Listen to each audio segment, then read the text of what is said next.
Yo, what's going on, guys? And today we're going to be doing my play-in prediction for the Chicago Bulls versus the Atlanta Hawks. The Atlanta Hawks are the 10th seed and the Bulls are the 9th seed. The winner of this game would face the loser of the 76er Heat game, and whoever wins that following game would go on to face the Boston Celtics, who are the first seed. The way I do this is I'm going to talk about the Bulls first, then the Hawks, and then at the end of the video I will give my prediction, who I think will win, and then advance, and then from there. But each one will get like a comprehensive 4 to 5 minute breakdown at least. So if you just want to skip, timestamps down below. We'll get right into it. Before we start, like, subscribe, let me hear your thoughts down below in the comments section. But that's gonna be it. Let's get into it. Like I said, let's start off with the Chicago Bulls, the 21st best defensive rating in the league, 19th offensive rating so far this season, and this is a team of two halves. You remember the start of the year. So let's talk about what to expect, and I want to hear your guys' opinion. What do you guys think of this new Bulls? Chicago over the last 2 weeks, according to Per Cleaning the Glass, has had the 8th best offense, 21st ranked defense, but on the season they are a team that, again, middle of the pack like we saw. I think it's interesting to see because this is going to be a team, when we look at their stats over the last few weeks, I think they've shown that they're hit or miss. And the Atlanta Hawks, I think, could be a team that's, we don't know what to expect. And the Bulls are the same thing. This is kind of a potpourri of two teams. But over the last 2 weeks, I think that we've seen DeMar DeRozan, Vooch, and White are their three-headed dragon. Ayo Dosunmu's done well. Javonte Green's been playing, but I don't know if he's going to actually be playing in the playoffs. So behind that, Caruso. So we assume that they're four dudes, Dosunmu, Kobe White, Vooch, DeRozan. Those guys, Dosunmu's averaging 16.5. Kobe White to end the year is averaging 17.5. Vooch is averaging 18.5, and DeRozan is averaging 30. And on the season, those three do, their three leading scorers, DeRozan, 24 points a game, White 19, 18 from Vooch, and behind that 12 from Dosunmu. And like I said, Green's been on a tear. Caruso is another guy that you assume is going to be part of that six-man rotation, at least if we're counting White, Vooch, Levine, DeRozan, Caruso. And then this is a team that has Andre Drummond, Torrey Craig, Jevon Carter, who are all very, very good guys. And when I look at this rotation, what do we think is the most key thing for them? The Hawks are a team that their three-point shooting has come around, and it's what they rely on, and they're not going to dominate you inside. So I think the Bulls have the size advantage.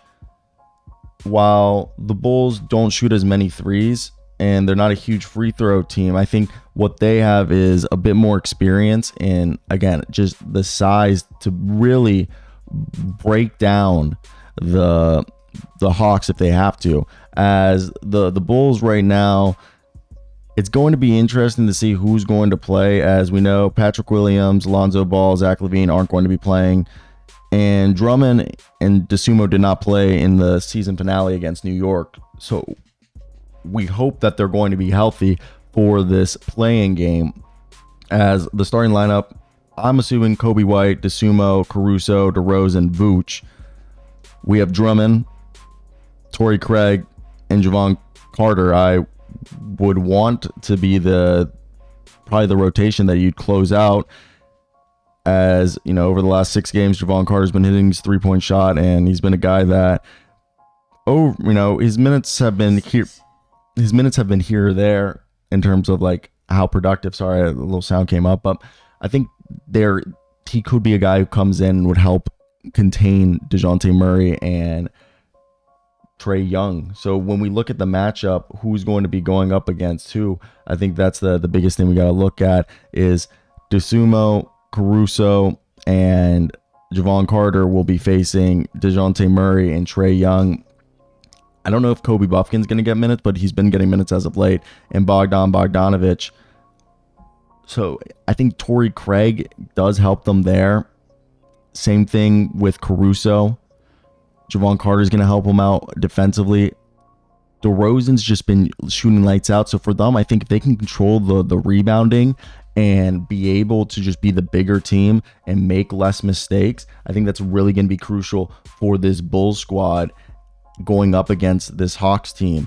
as I think Billy Donovan and Quinn Snyder are both very good coaches, and they're going to make the adjustments.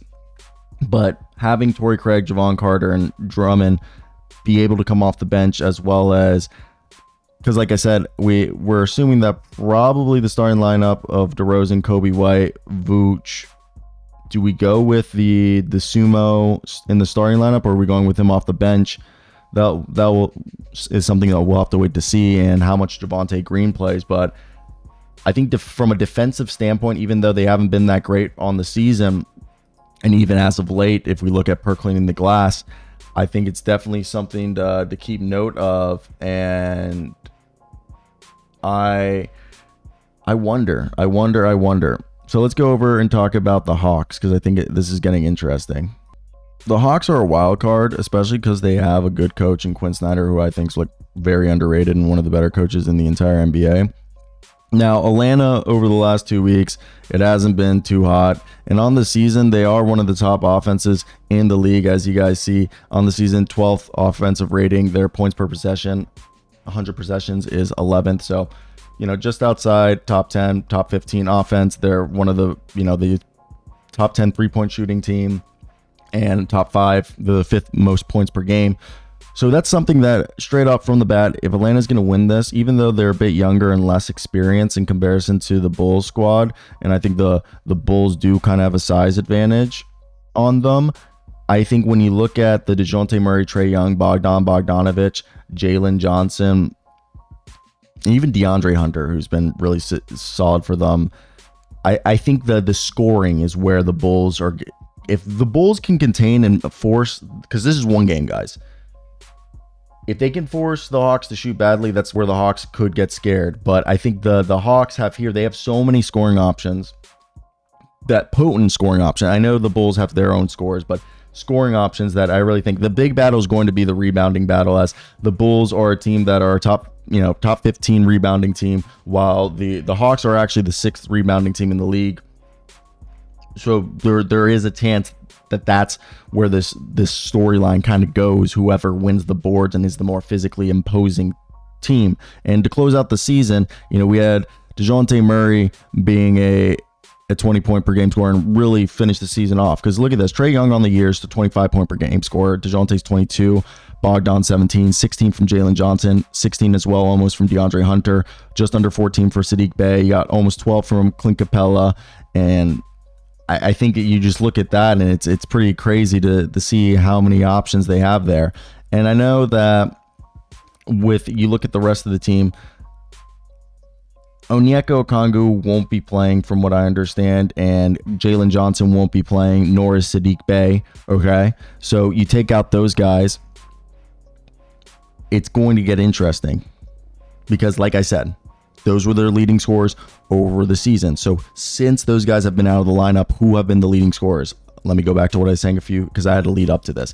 DeJounte Murray is a guy who over here is, let me take off. Sorry, I did not mean to leave that stats up there, but DeJounte Murray is a guy who is averaging 21 points to close out the season, 16 from Bogdan. You have 16 from DeAndre Hunter. Right there, you already have 52 points. 15 from Jalen Johnson. 15 from Trae Young in his games that he's just gotten back from. So right now you're at 15 from Jalen Johnson. That brought you to, I believe, 67, then another 15. So that's 82 points when you just get through your first 5 guys that I listed off. And Clint Capella gives you another 12. That's 94. And Garrison Matthews and Bruno Fernando are both guys who are giving you 17 points. So I'm not the 113 points right there off of those guys. And if they play Vit Krejci or Kobe Buffkin, Kobe's not really playing that well, but Vit's been playing good, but I think he's on a 2-way, so he's not going to be. So Bruno Fernando, Garrison Matthews off the bench with Clint Capella, Trae Young, Jalen Johnson, DeAndre Hunter, Bogdan, DeJounte Murray. That's really not that bad. That's an 8-man rotation that's giving you 113 points. That's pretty spicy. And this is a Bulls team that only scores 112 points and they give up 113 points. So the whole thing here is, even though they're missing, like I previously mentioned, their top scores, not top scores, but good scores in Jalen Johnson, Sadiq Bey, and Onyeka Okongwu. Again, somebody's gonna have to replenish that 100, those the points that 15 points a night that Jalen Johnson was contributing is going to have to be found somewhere. I think that's the biggest thing for the Hawks. If they can find those 15 points, I think the Hawks have enough firing power and can win the rebounding battle. They can beat the Bulls soundly because I think they can outshoot them. Now defensively, that's a different story. Can they, they give up 120 points a night. They get outscored.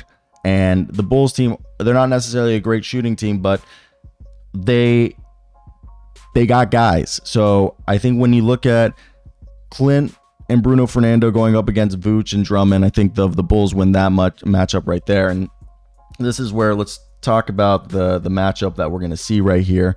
Because before we get to that, I just want to see who could really realistically replace those 15 points a night for the Hawks. That's where it gets interesting, because over the last 3 games, the Hawks last 3 games player stats, if you look at them, it's not been the it's been okay. They're guys who've been leading the score. Like Gee isn't gonna be like we saw some AJ Griffin, Garrison Matthews, like I don't know if they have that 15 points. And that's where we get scared. So let's talk the end. So this is where it gets tough. I think when we're at the end of the video, we're going to give my predictions on who I think is going to go up against the loser of the Sixers Heat game, which right now I think the Sixers losing. So they would go against the Sixers. The Bulls had a really interesting end of the season, and the Hawks have had an interesting year. I don't know if I can believe or put faith in either team because of the volatility that both teams have had this season. But out of the two, I feel like the Bulls have been a bit better to close out the season, and they have the size advantage. The Hawks have been giving up more points and they're bleeding, but at the same time, Trae Young could go off and just give us a 50 burger. So can DeJounte Murray. DeAndre Hunter's really starting to get into stride. So and Bogdan's another one, and they still have Clint Capella. Bruno Fernando isn't anything to sneeze about, while Kobe White and DeMar DeRozan, Vooch, they've been good this year. So that's where it gets so difficult to sit here and choose a team, because you want to go ahead and just say it's going to be the Bulls, it's going to be the Hawks. The Bulls have been the better team to close out the season. More consistent, hotter, one of the best offenses in the leagues, while Atlanta, in contrast, to close out the year, their defense hasn't been the best. But the thing is the Bulls defense hasn't been great either, and Atlanta just got Trae Young back, and most of their last 2 week stats were without Trae Young. I'm going to go with, because Trae Young loves these high pressured moments, I'm going to go with the Hawks, but this is a coin flip. I think the Hawks, this is anybody's guess. There is no right or wrong guess right here, but I think it's going to be the Hawks, because the Hawks, I think they can just go off at any moment. And while DeMar, and I think the 3-point shooting threat is just way more potent than no 3-point shooting threat, in terms of the Bulls, they can put the threes up, but they can't put threes up like the Hawks can. And that's where I'm going to think is the swing factor. Both teams bleed points on defense, and they're both decent rebounding teams with size, but the Bulls have the bigger size. So if the Bulls can stop the Hawks from 3-point shooting, I think the Bulls will win this. But I think the Hawks, this is the type of game they would win. So if I was a betting man, that I'm not, I would put money on the Hawks. That's it. Let me hear your thoughts. Like and subscribe if you made it to the end.